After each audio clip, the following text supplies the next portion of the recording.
The Biden administration faces some tough criticism after a Washington Post article comes out over the weekend detailing kind of the entire picture of the fall of Afghanistan and Kabul, and does not make Joe Biden look good at all. And I think we're going to see increasing calls for his resignation given the horrible decisions the administration made over the course of the Taliban invading Kabul. Also, some tyrannical COVID restrictions from around the world. We've got a lot of clips from that. And also a teacher in California making kids pledge allegiance to the gay pride flag.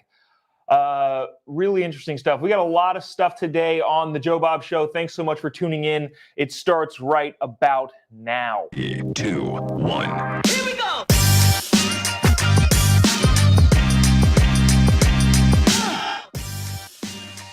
Live from a dingy bunker, completely cut off from the outside world, except for you fine folks. My name is Jobob. This is the Jobob Show. Today is Monday. How did it already get to be August 30th, 2021? The year when everything went back to normal. Everything is now better. COVID is gone. Everything's totally fine, except for that's not the case. Apparently, the government has refused to let go of its powers in a lot of areas, especially in Australia, like we'll see later on in the episode. Also, the Biden administration had a really, really tough article come out in the Washington Post, of all places. Again, not Breitbart, not Fox News, not Daily Caller, Washington Post. Very friendly to the Biden administration. Had an article come out over the weekend that I really want to get into. Also, like I said, COVID restrictions in a lot of other places are insane. We got a lot of clips today. Got a lot of long stuff. Usually I've got a lot of more bullet pointed stuff out to go through, but there's a lot of stuff that I want people to watch or read. I got a big chunk of that Washington Post article about the Biden administration's mistakes being made in Afghanistan. I think it's going to lead to a lot more calls for the president's resignation. Again, not from a political standpoint, but from a mental capacity. It doesn't feel like anybody in their right mind would have made some of the decisions that Joe Biden made, and we're starting to see a lot of those unfold. And I wouldn't say that that's necessarily out of the ordinary. Joe Biden, for the last 40 years, has made the wrong decision when it comes to foreign policy pretty much any time he's been faced with a decision. So we'll get into all of that right after this. I have to tell you about capitalist propaganda. I'm wearing my favorite capitalist propaganda t-shirt today. It's a text message screen with capitalism saying, go ahead, use your iPhone to tweet about how much you hate me. Because apparently we have to promote capitalism nowadays. So head on over to capitalist propaganda. It's up to you to spread capitalist propaganda to defeat the empire. A lot of fun, cool designs over at capitalistpropaganda.us. This is the one I'm wearing today. Go ahead, use your iPhone to tweet about how much you hate me. You're welcome. Love capitalism and capitalism rocks, among other things. These are probably my favorite things. These are the gas station stickers. I know they're a little bit pricey, but they're totally worth it. I did that, says Joe Biden. We did it, Joe, says the vice president. Gas prices higher than Hunter Biden. You miss me yet, Donald Trump? Head on over to Capitalist Propaganda to get all of this capitalist propaganda gear. Help promote capitalism, because apparently we have to. Tell your friends that their socialist ideas totally suck by promoting capitalist propaganda, by getting the gear at capitalistpropaganda.us. Really good stuff over there. I've got all the t-shirts. I wear them all the time, especially on this show. Without further ado, I want to get into this Washington Post article. Joe Biden did a presser yesterday about FEMA. On top of everything, there's a hurricane hitting the southern part of the United States, Louisiana, New Orleans in specific. Thoughts and prayers go out to the families and people that are living there. Hopefully that they can weather this storm, not to insert a pun there, but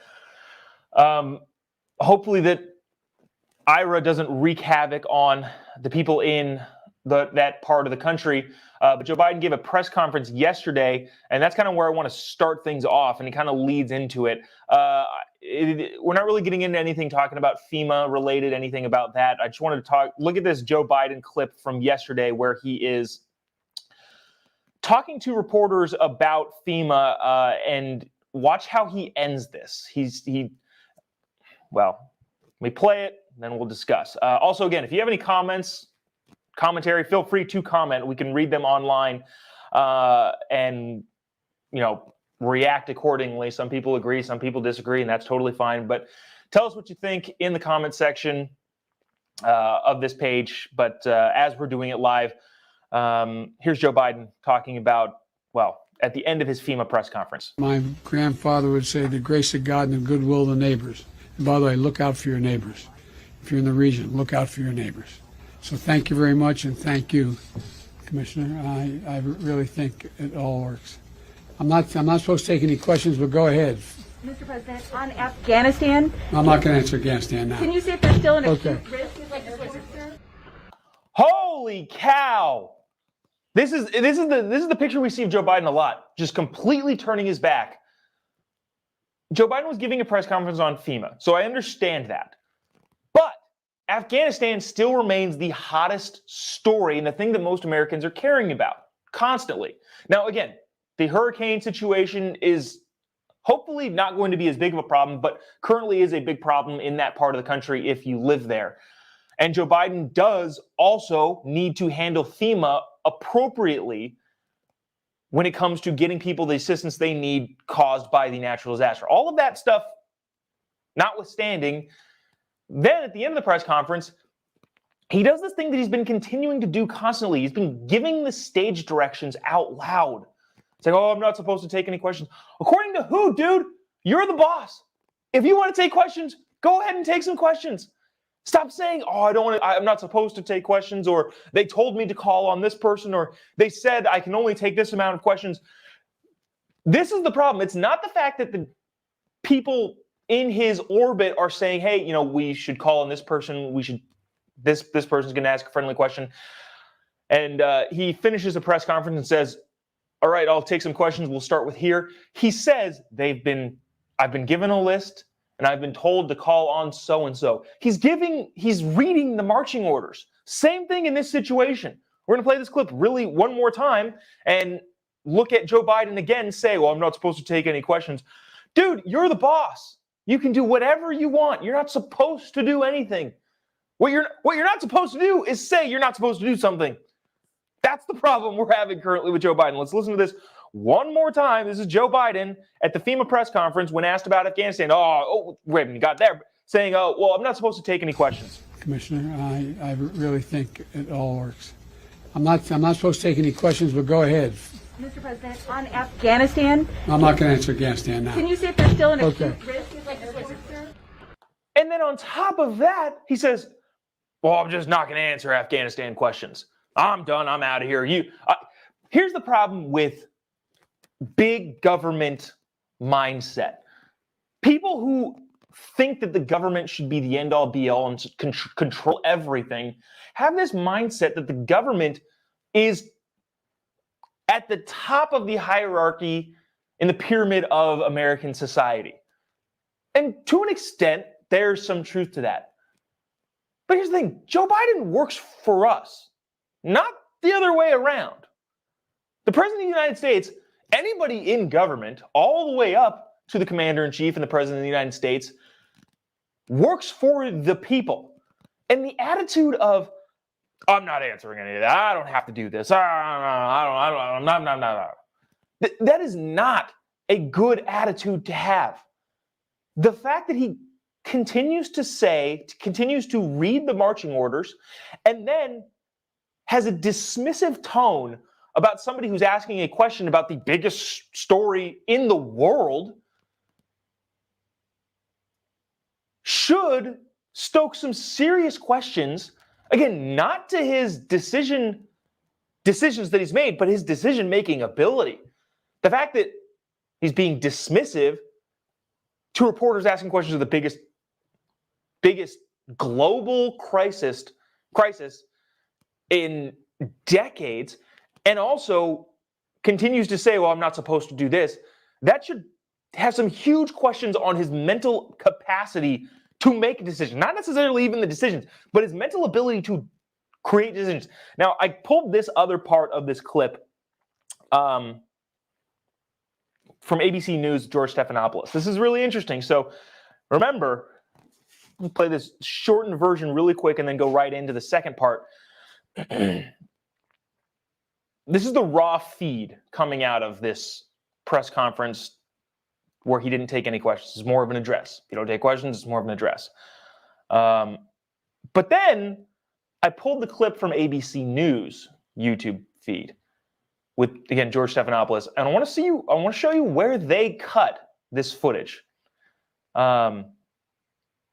President, on Afghanistan, I'm not going to answer Afghanistan now. can you see if they're still in a Okay. Not going to answer Afghanistan. All right, so here's the In the ABC region, clip. look out for your neighbors. So thank you very much, and thank you. Hi, everyone. George Stephanopoulos here. Holy cow, they cut it off before the president decided to not take questions on the biggest story in the world. Let's play that clip one more time. Joe Biden, again, at the stand. This is, remember, after he talks right here on the actual live feed footage, he says, I'm not supposed to take any questions, but I'm going to, and then somebody asks Afghanistan, he says, oh, I'm not going to take that question. Says, I'm not supposed to take any question. Somebody asks Afghanistan, he says, oh, I'm not going to answer that question. And then ABC cuts that part out of their broadcast. Look out for your neighbors. So thank you very much, and thank you. Hi, everyone. George Stephanopoulos. That was the actual footage from the ABC YouTube page. Completely cut it off. So enough ranting on that. I want to actually get into Afghanistan. Really, really interesting article in the Washington Post. This is probably a better graphic to have on the screen for this. If you don't remember, this is Joe Biden at Camp David, the picture that the White House put out on that massively tumultuous weekend where the Taliban took Kabul. Reason to have this photo up, it's because of the article I'm going to read. I'm not entirely sure how much of this I want to read. I was trying to pick and pull pieces out that made the most sense, but this whole thing is wild. So I ended up pulling out like an entire page. So I'm going to start into it, have some commentary in between, but this is fascinating. If you haven't, if you got the Wall Street or the Washington Post, go ahead and read this article, but I'm going to get into it really quick right here. Both countries, they're talking about Afghanistan and the United States, those who had dedicated themselves to keeping the extremist group out of power through the decades of violent insurgency agreed on one thing.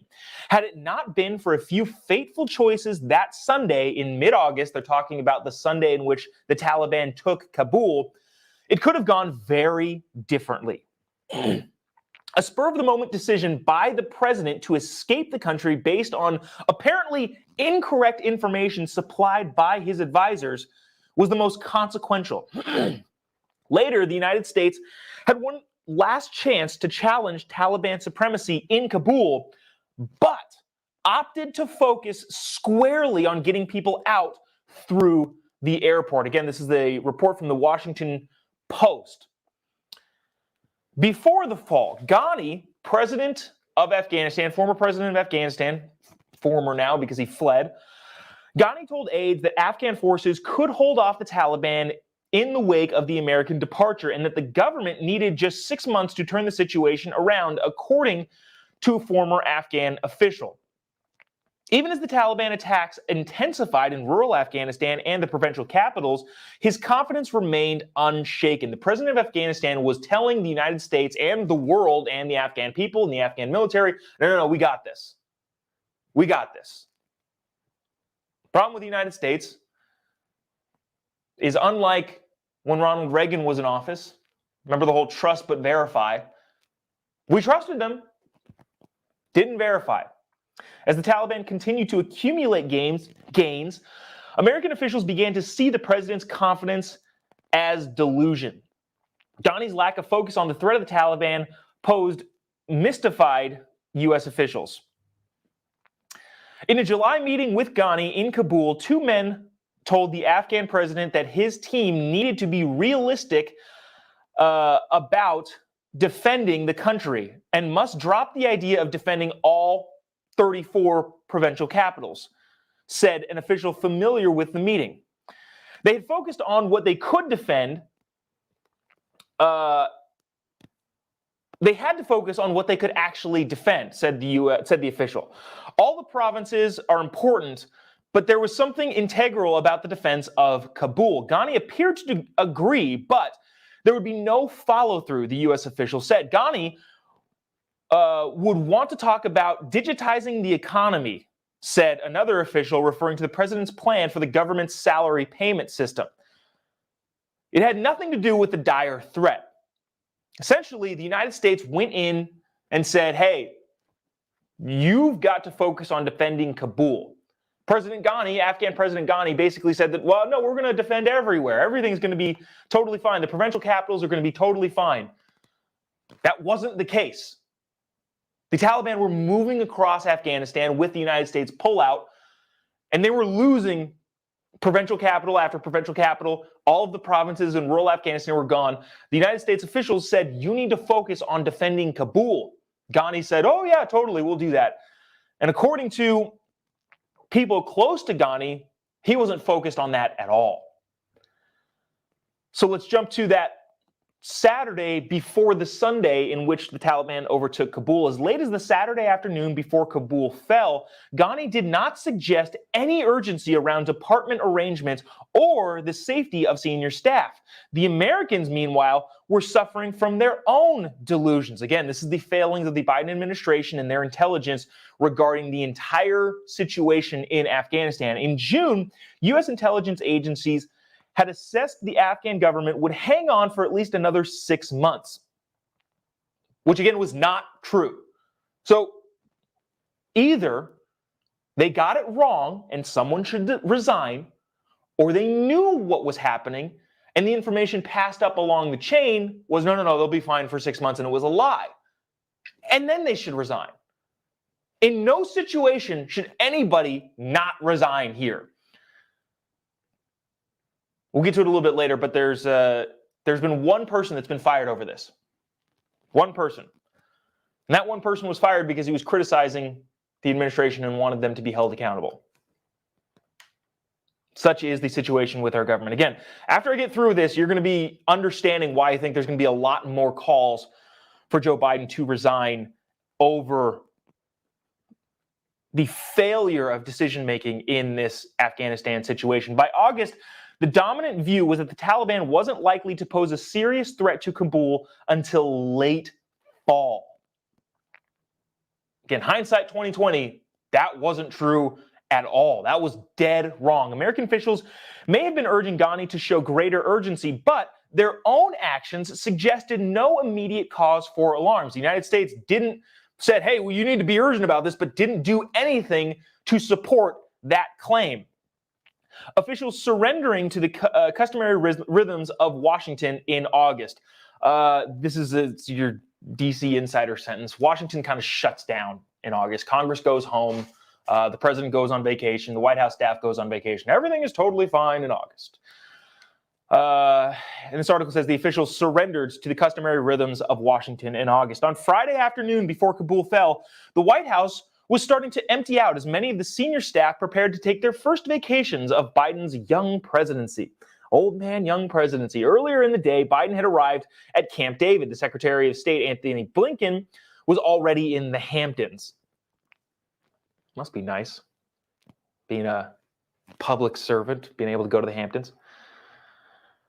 But Saturday, the fall of Mazar al-Sharif, a site of furious battles between pro and anti-Taliban forces in the 90s, convinced U.S. officials they needed to start to scramble. How quickly was a subject of dispute between the Pentagon and the State Department. So everybody goes on vacation. White House staff, Joe Biden goes to Camp David, Anthony Blinken goes to the Hamptons. Everybody's on vacation. Then all of a sudden on Saturday, this major battlefield gets completely overrun by the Taliban, and everyone goes, holy crap, we have a problem. Everybody starts to come back from vacation, and now there's disputes between the Pentagon and the State Department because everybody's flabbergasted. Oh, no, we were told the Afghans have 6 months before the Taliban take Kabul. We were expecting late fall. Again, if they were wrong, somebody needs to resign. If they were lying, somebody needs to resign. One of those two things were happening. Somebody needs to resign or get fired. Heads have to roll over this. Saturday evening, Kabul time, Ghani and Blinken spoke by phone. So the president of Afghanistan and the Secretary of State spoke by phone, hoping to avert a showdown in the capital. Blinken sought Ghani's support for a U.S. brokered arrangement with the Taliban in which militants would remain outside of Kabul if the Afghan leader would step aside for an interim government takeover. So Blinken was saying, look, they're coming. And we need to form some sort of negotiating strategy to get them to stay outside the walls of Kabul. This is on Saturday evening. Remember, they took Kabul on Sunday. The day before, Secretary Blinken was saying, we need to figure out some sort of plan. Ghani, we'll read on. The aim, said a senior U.S. official, was to buy more time for negotiations aimed at forming an inclusive government that involved the Taliban. So at this point, the United States and the Afghan government was saying, shoot, they came way quicker than we thought. The U.S. intelligence was wrong. The Afghan president was lying. And the Taliban moved quicker than anybody would have thought. So the idea was, well, Ghani, if you can involve the Taliban in your government in some way, shape, or form, maybe they won't take the Taliban. Terrible position to be in. We didn't have to be in that position. We didn't have to. It was a failure of intelligence or people lying. In both cases, somebody should resign. President Ghani reluctantly agreed. This portion of the article entitled President Gone. The friend reported, I think the government collapsed. He rushed to the airport wanting to see for himself as the exodus began, with pilots and crews rushing to board planes and get airborne from the country, suddenly confronted with a vacuum. The U.S. officials were surprised as anybody. They were just shocked. Best intelligence in the world, best military in the world. We were just shocked. Americans had expected Ghani would stay for an orderly transition to an interim authority as the agreement and the negotiators in Doha had struck. News of Ghani's departure received secondhand meant that the hope had been crushed. He had not only abandoned the country, but he had unraveled the security situation in Kabul, said a senior official. People just simply melted away from the airport and everywhere else. In the void, so again, Ghani leaves Afghanistan. In the void, law and order began to break down with reports of armed gangs moving through the streets. So the president of Afghanistan, President Ghani, fled the country. And a total breakdown of the Afghan government started, to the complete shock and surprise of the United States of America. Again, the most powerful, influential military and country on the planet didn't have good intelligence to show that this was going to happen. Now, did anybody expect Ghani to just bounce? No, probably not. But no contingency plan was in place. And this is the crux of this entire article. This is where it gets insane, literally insane. And this is the part where I think people are going to start calling for Joe Biden to resign for this decision right here. Now, again, the U.S. official, I want to reiterate this.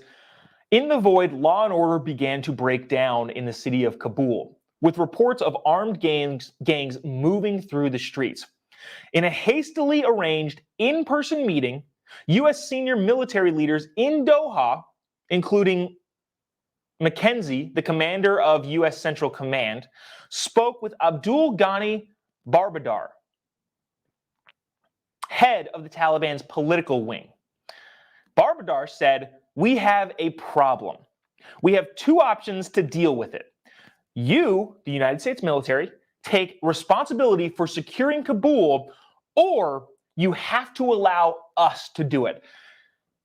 The leader and the head of the political wing of the Taliban told the United States, because Kabul is being overrun with crime right now because the government is now gone, the head of the Taliban said, there's a problem in Kabul. You need to deal with it, or we need to deal with it. It gave us the option. The Taliban gave us the option to deal with this problem or to let them deal with the problem. Seems like a pretty clear option if you think about it for a second. Does it mean reinforcing troops in Afghanistan? Yes. But we'd at least have control of the city and allow people to get out. United States citizens, Afghan people that helped us throughout the world, or throughout the last 20 years, we would at least have control of the city. Would it cost? Yes, of course it would cost.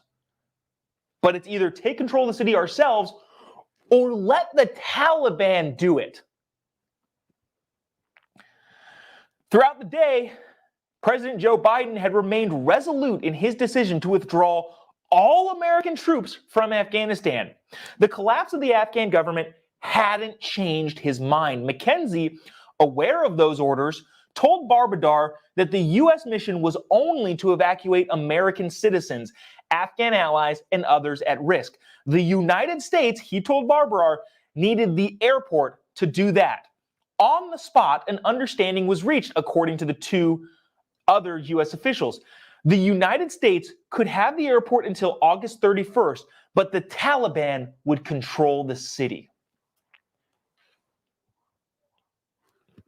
That's it. That decision right there, Joe Biden's decision to, according to this Washington Post article, remain resolute in wanting all Americans out, and that not changing from the time the Afghan government collapsed, is why you're going to see calls for him to resign, and rightly so. Just to reiterate one more time, when the Afghan government left, the city of Kabul completely went into chaos. Armed gangs roving the streets, crime going crazy through the roof, and the Taliban said to us, somebody has to take control of the situation. Either we can do it or you can do it. The United States said you can do it. The most powerful, influential military and country on the planet trusted the Taliban to take control of Kabul. And that's exactly what they did.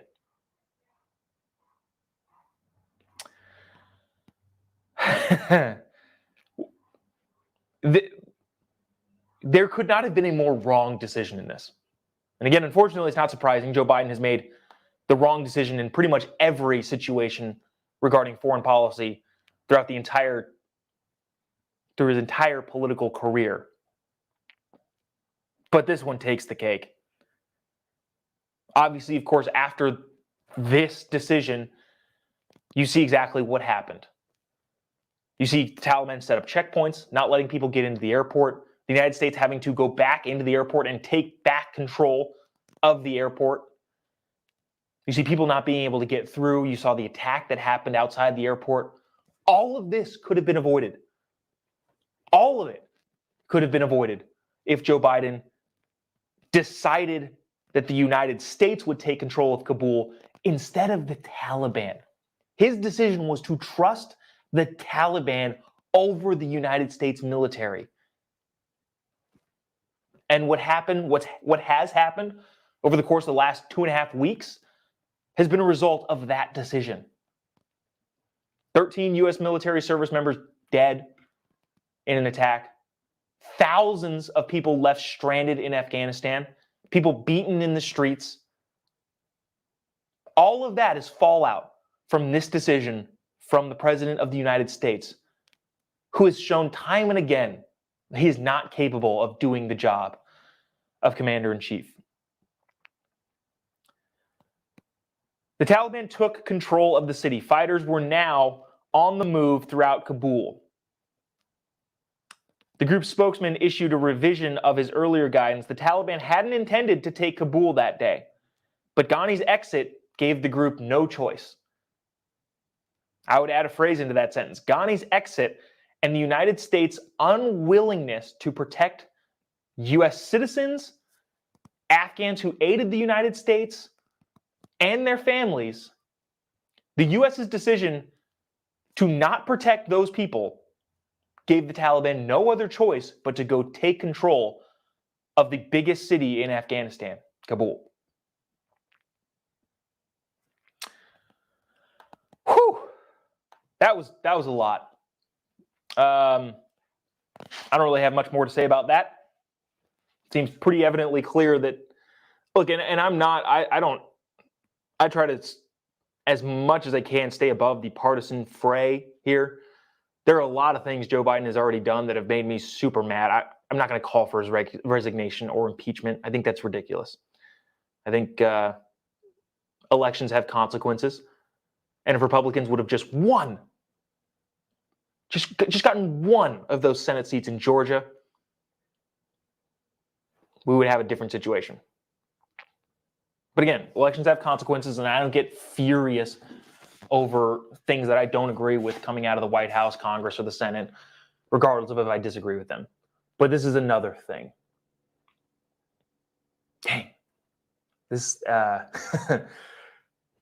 we've only been doing the show for about 6 weeks now, but the idea of it is lighthearted levity. Look at the news. But dang it, Joe Biden has put us in a tough position where we have to take everything seriously now, because unfortunately he's been continuing to make bad decision after bad decision with all foreign policy, more specifically with the Afghanistan situation. So we'll leave that there for right now. Maybe we'll come back. We're not going to have time to come back to it. Maybe we'll talk about this more tomorrow if the media decides to pick up this crazy story. But let's transition over into what's going on in Australia with the whole COVID situation. This is a rather long video, but I think people should watch it. It is nuts what's happening over there. And there are people in the United States that think that something like this should happen here. Actually, you know what? Before I get into that, I want to talk about my weekend.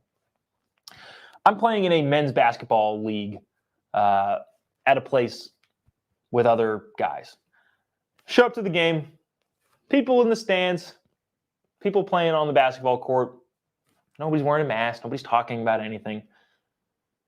Had you not known about the COVID craziness going on, specifically in the area that I live, you wouldn't have any idea walking into that gym. Some perspective I gained over the weekend. Nobody talked about it. There was nothing. Nobody, it wasn't a thing. And it hasn't been a thing for a lot of people. Here's what I think. I think 15 to 20% of people on the extreme left side of the aisle want COVID to be completely continue to consume everybody's life. They want, you should get arrested if you're unvaccinated or whatever. None of that makes any sense. And then you have 15% of people on the other side saying that's crazy and fighting feverishly the people that want crazy lockdowns and mandates.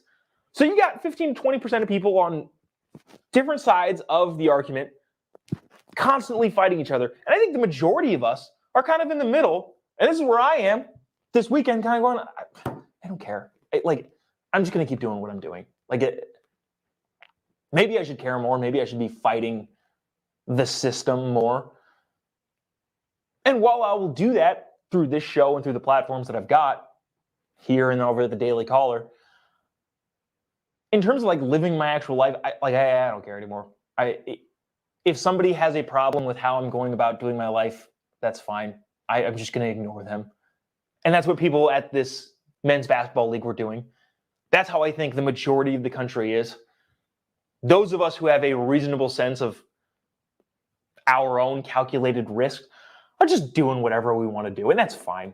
That's where I think the majority of the country is. So, anyways, that was my weekend. Thought it gave you some perspective of where I think the United States is, but also maybe we do have to start fighting those people on the outer 20% of wanting America to be entirely shut down, because things in Australia are nuts. And I want to play this from Australia, an actual Australian news outlet. Doing the wrong thing, driving our record case numbers. Among the most concerning cases, a COVID patient who's tonight on the run from a hotspot. Police and health authorities have issued an urgent appeal. Anthony Karam knows he is COVID positive when he steps into this public lift. Already breaking so many rules, he doesn't bother to cover his mouth as he sneezes and splutters. Oh, the 27-year-old is still infectious but has gone missing from his Wentworth Point apartment. A warrant now issued for his arrest. Insane. This 27-year-old chap who apparently has expressed the view that he doesn't care less whether he spreads the virus, is one example of the worst of the worst. They put a warrant out for this guy's arrest. That's insane. You can shame somebody, I guess. Maybe it's warranted, maybe it's not. But you can shame someone, I guess, for going out. Again, he's not with people. It's not like he's going to a party. But he just went outside of his apartment. Okay. And again, not to get into the whole vaccine versus not vaccine versus whatever that argument is, they're arresting people in Australia for leaving their homes. Holy cow.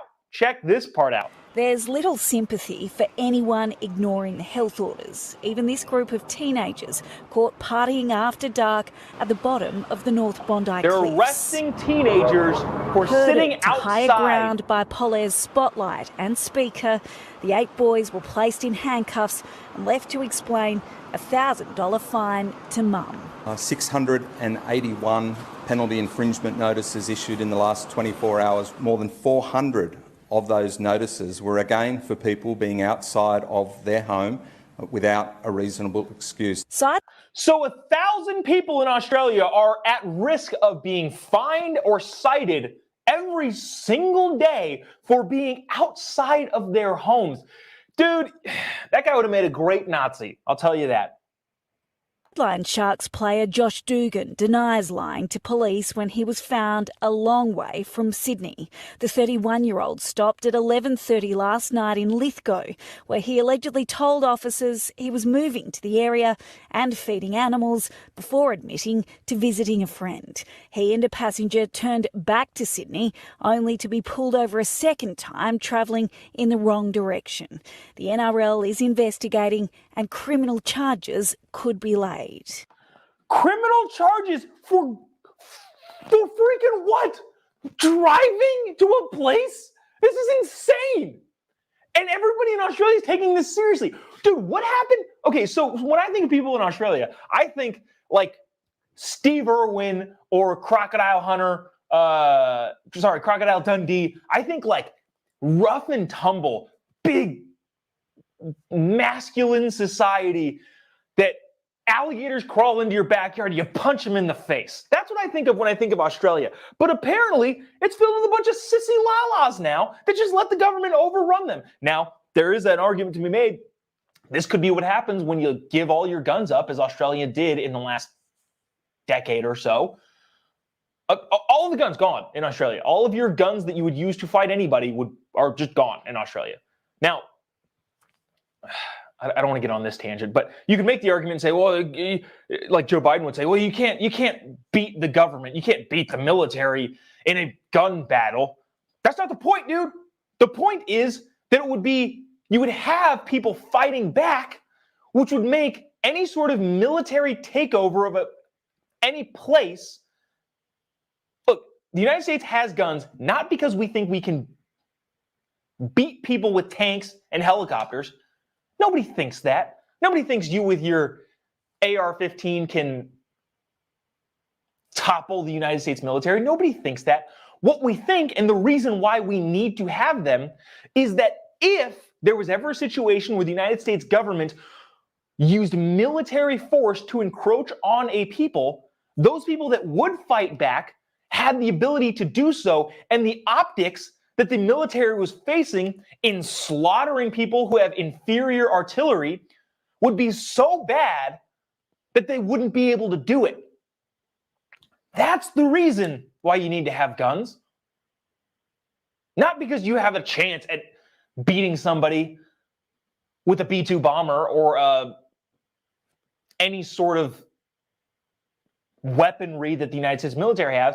No, the reason is that if they were ever to do something so outlandish that people were willing to fight them with their own home weapons, it would look so bad, it would be so bloody and so awful that there would be no support for people who instructed the military to do that. Again, Australia has given up all of their weapons, and this is possibly what the result of that.